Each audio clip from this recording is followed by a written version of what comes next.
काय होणार आहे?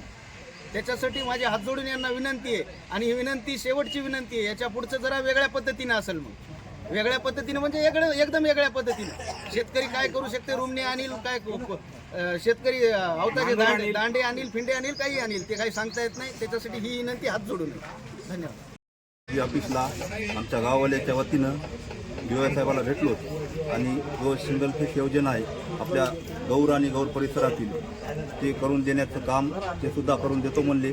आणि या नंतर सुद्धा आम्ही वरिष्ठाला बोलून सुद्धा या ठिकाणी सिंगल फेस योजना सुरळीत करण्याचं काम या ठिकाणी करण्याचं या ठिकाणी आम्हाला आश्वासन दिलेलं आहे आणि ते निश्चित करतील.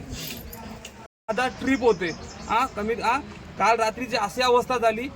अहो ते 0 वॅटचा बल्ब असतो ना, 0 वॅटचा बल्ब, तो सुद्धा डिम चालायला लागला. हो यांची अशी अवस्था आहे. आणि त्यातल्या त्यात यांनी जी मॉन्टो कार्लोची कंपनी नावाची आहे ना, त्यांना 24 तास लाईट आहे, 24 तास.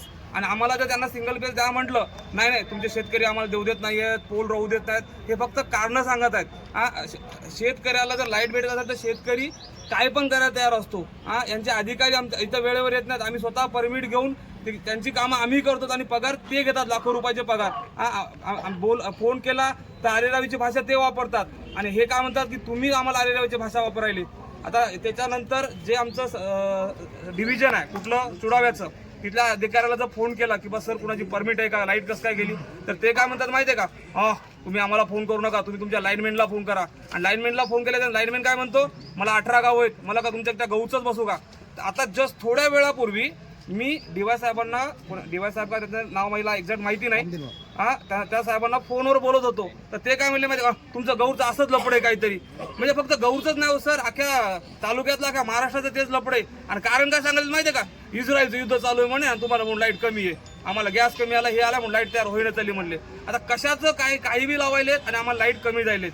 आता मला सांगा सर, शेतकऱ्यांना करायचं काय, भिजवून करायचं कसं. 1 एकर ऊस भिजवायला जर 9 दिवस लागत असतील आणि ज्या शेतकऱ्याकडे 5 एकर ऊस असेल तर त्यांना काय करायचं काय नेमकं. माझी म्हणजे तुमच्या माध्यमातून एवढीच विनंती आहे प्रशासनाला की आमची लाईट आम्हाला वेळेवर व्यवस्थित करून द्यावा. त्याच्यामध्ये आमच्या मागण्या अशा आहेत, गौर गावासाठी तात्काळ सिंगल फेज योजना कार्यान्वित करावी. सायंकाळची 7:30 ते 9 व दुपारी 12 ते 1 पर्यंतची जी अतिरिक्त लोडशेडिंग केली मनाने, आम्हाला विचारायचं नाही काय ना मनाने, ती तात्काळ यांनी बंद करावी. वारंवार खंडित होणारा वीज पुरवठा तात्काळ सुरळीत करावा. आणि नादुरुस्त रोहित्र म्हणजे जे डीपी आपण ज्याला म्हणतो, अहो यांचे एवढे भंगार डीपी झाले तर ते नाही का, तार डायरेक्ट फिट नटानं स्क्रू कोड, आपलं फ्यूज असते ना, माझा माणूस फ्यूज टाकते नॉर्मली, तर कुठे प्रॉब्लेम झाला तर फ्यूज उडते. इथे फ्यूज उडत नाही, तर डायरेक्ट डिप्पूच उडते, पण फ्यूज उडत नाही इथं. एवढी आमच्या डीपीची अवस्था करून ठेवलेली आहे. तिथली केली आहे. शेतातली डीपी जरा बघायलाच सोय नाही. काय म्हणतात माहिती आहे का, नाही ना शेतात आमचं काही घेणं देणं नाही. आमच्या नावाने सरकारने ह्या महावितरण कंपनीला मरणाचा पैसा द्याले, टाइम टू टाइम बिल घ्याले. सरकारनं आमच्यासाठी योजना चांगली केली, आम्ही सरकारचा स्वागत निर्णय, त्या निर्णयाचं आम्ही स्वागत करू. पण त्या निर्णयामुळे आम्हाला जर काय फायदा झाला असेल तर आम्ही सरकारचे ऋणी राहू. फक्त स्वागताचा निर्णयाचे स्वागत न करता आम्हाला ऋणी व्हायचंय. पण ह्या ह्या महावितरण कर्मचाऱ्याच्या गलथान कारभारामुळं ह्या शेतकऱ्यावरती ही अवस्था आलेली आहे. तरी तुमच्या माध्यमातून मी एकच विनंती करतो की लवकरात लवकर आमची लाईट ही सुरळीत करावी. धन्यवाद. त्यानंतर आम्हाला कळालं की जे महावितरणचा कारभार आहे, मनमानी कारभार याच्या चालू आहे. कवा उठायचं, लाईट बंद करायची, कवा कोणी परमिट घ्यायचं, गावातल्या एखाद्या कोण्यातरी माणसाला सांगायचं आणि त्या माणसाला फोन करायचा, त्या माणसाने याच्या ऑफिसला फोन केल्याच्या नंतर याने लगेच परमिट द्यायचं. म्हणजे जवळपास जर त्याचा व्हॉट्सअपचा ग्रुप पाहिला महावितरणचा तर 15 मिनिटाला परमिट, 20 मिनिटाला परमिट, अर्ध्या घंट्याला परमिट. जी काही शेतीसाठी 8 तास लाईट देतात त्याच्यामध्ये जवळपास 2 तास ते 2.5 तास लाईट फुल याच्यात चलती, त्या मोटर चलती. म्हणजे शेतकऱ्याची अशी अवस्था झाली की तिथं जायचं, त्या स्टार्टरपाशी बसायचं आणि स्टार्टरचं बटनाला फक्त बोट तिथं धरूनच ठेवायचं. कारण काय व्हायला माहिती आहे काय, की एकदा मोटर टाकली इकडून थुट्टीतून पाणी बाहेर यायच्या अगोदर त्याची लाईट चालली. म्हणजे त्याला असं झालंय की एकरभर भिजवायचं असल्यावर 10-15 दिवस लागायले. तर मग शेतकऱ्याचं प्रत्येक वेळेस प्रत्येक जागेवरून मरणच काय, शेतकऱ्यानं जगायचं कसं. मग आणि वसुली तर गावातली अशा प्रकारे करायली किंवा तुमच्या गावात वसुली नाही, मग आता काय वसुली काय ग्राहकाने यायला करून द्यायची का गावातल्या कोण्या एखाद्या माणसानं वसुली करून द्यायची, यायला पगारी वसुली करायच्या आहात, लाईट द्यायच्या आहात, याला पगारी कशासाठी भेटायला, त्याच गोष्टीसाठी. आणि वसुलीचा जर हा फक्त बहाणा आहे, यायला काम करायचा कटाळ आलेला आहे. सगळ्यात मेन हे सुस्तावून गेलेत आपल्या फ्लोअर बसून, बाकी काही नाही. यायला फक्त कारण यायच्या महावितरण कार्यालयामध्ये 24 घंटे लाईट असते, मस्त पंखे लावतात, मस्त बसतात, बाकी यायचं काही नाही राहिलेलं. त्याच्यामुळं आम्ही आता निवेदन दिले.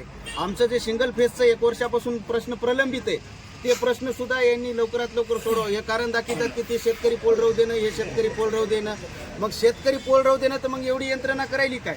तुमच्याकडे पोलीस यंत्रणा आहे, तुमच्याकडे सरकार आहे, तुमच्याकडे तुमची यंत्रणा आहे, तुमच्याकडे सरकारनं दिलेलं कायद्याचं संरक्षण आहे, तरी सुद्धा तुम्हाला पोल शेतकरी राहू देत नाही. म्हणजे नेमकं तुम्ही करायले काय? याचा अर्थ असा आहे की बाबा तुमचं आणि त्या शेतकऱ्याचं काहीतरी आहे जे पोल राहू देणं झाले, ते तुम्हाला त्याला काहीतरी आगावचे पैसे काय काढून द्यायचे असतील, काहीतरी करायचं असेल किंवा आश्वासन दिलं असेल की आम्ही असं करू, आम्ही तसं करू. मला एकच सांगायचंय की बा आता आम्ही या ठिकाणी आता आलो गाववाले, आता मेसेज पडलाय आमच्या ग्रुपला की 5 मिनिटात गौडची लाईट चालू झाली. म्हणजे आता सांगितलं होतं की संध्याकाळ होणार नाही, आणि आम्ही इथं आलो की आता सांगितलं की 5 मिनिटात गौडची लाईट चालू झाली.